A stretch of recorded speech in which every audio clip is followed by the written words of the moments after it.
Bueno, y en este bloque vamos a hablar de los jubilados a nivel nacional. ¿Qué pasa con las jubilaciones? ¿Qué pasa con la movilidad? ¿Hay movilidad? ¿No hay movilidad? ¿Hay aumentos? ¿Cómo se van a dar? Bueno, hemos invitado a una especialista, la doctora Noralí Niveiro. Noralí, gracias por venir. Bueno, gracias a vos por invitarme siempre.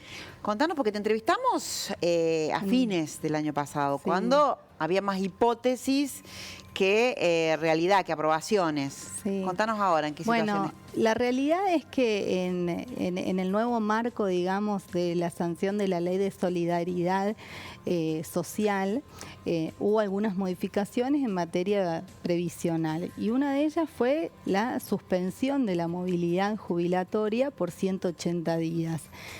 De modo que, en primer lugar, nos preguntábamos, bueno, ¿a quién iba a alcanzar, a quién no? En su momento, en diciembre, hubo mucha repercusión por aquellos que quedaron exceptuados, digamos, de esta norma, que quedaron marginados del alcance de la suspensión de movilidad, y por eso se hablaba mucho de ciudadanos de primera, de segunda clase, de jubilados de privilegio o no. Y bueno, y lo que hoy podemos decir es que el gobierno en realidad al día de hoy no ha hecho ningún anuncio oficial, pero sí hay trascendidos de lo que está evaluando. ¿Qué es lo que está evaluando? ¿Cómo se va a dar la movilidad para el mes de marzo? Se tiene pensado una fórmula que va a estar compuesta por un índice porcentual más una suma fija. Entonces, ¿cómo va a ser el aumento de los jubilados en el mes de marzo? Va a ser el 3%. Tenemos unas sí, placas, ¿no? tenemos unas plaquitas. Mire si las podemos poner, así Noralí. Ahí está. A ver. ¿Cómo va a ser el aumento? Tenemos el porcentaje que es fijo, el porcentaje del 3%, más una suma fija de 1.250 pesos. Esta suma fija de 1.200 pesos es lo que va a marcar la diferencia. Este aumento, así se va a presentar la movilidad en marzo para todos los jubilados a nivel nacional, como vos dijiste. Sí. En su momento, hace un instante. ¿Y esa suma fija de 1.250 de dónde sale? ¿Eso qué representa?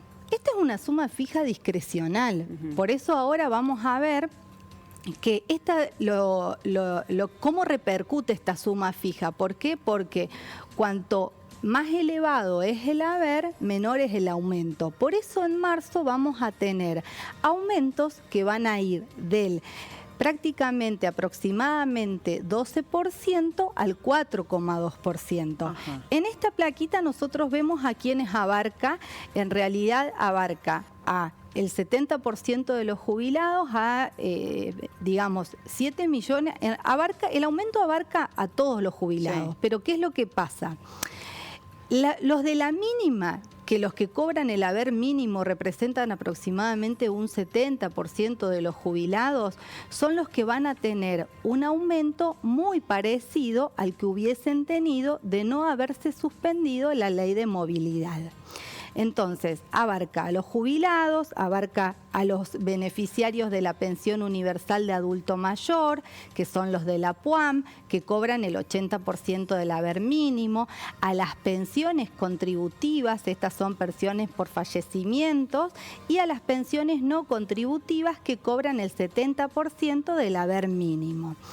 Ahora, en la tercer plaquita, yo traje como un ejemplo de lo que estamos hablando, de cómo se van a dar el aumento. Si nosotros vemos el que cobra el haber mínimo, sí, que hoy actualmente está cobrando 14.068 pesos, con este aumento del 3% más la suma fija de 1.250 pesos, llega a un porcentaje de un 12%.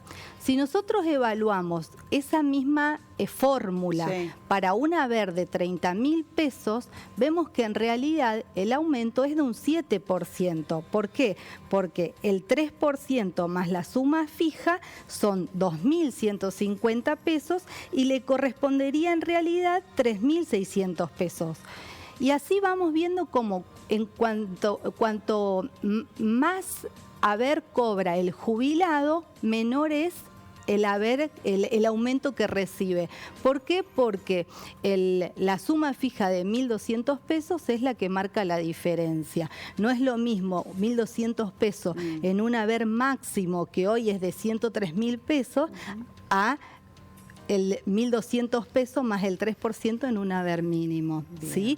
¿Esto qué produce? Esto produce en la pirámide de haberes previsionales un achatamiento. Es lo mismo que ha sucedido en el año 2002 al 2006. Es decir, en ese momento el gobierno de turno, en forma discrecional, decidió darles aumentos a los haberes mínimos y quedaron marginados los haberes superiores al mínimo. Algo parecido es lo que ahora va a suceder.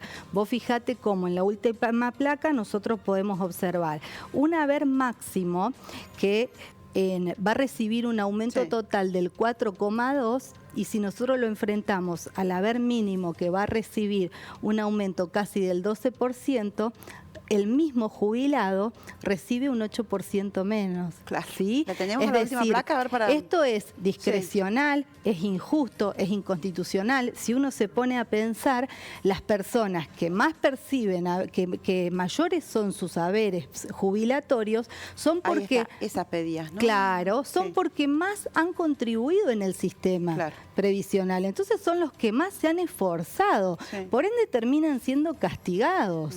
Por eso decimos que esta modalidad discrecional va a terminar acarreando una ola nuevamente de juicios de reajustes previsionales, es decir, se va a volver a incrementar la litigiosidad, porque aquel que cobra arriba de 7.000 pesos, con esta modalidad discrecional de aumentos, es el que se ve absolutamente perjudicado.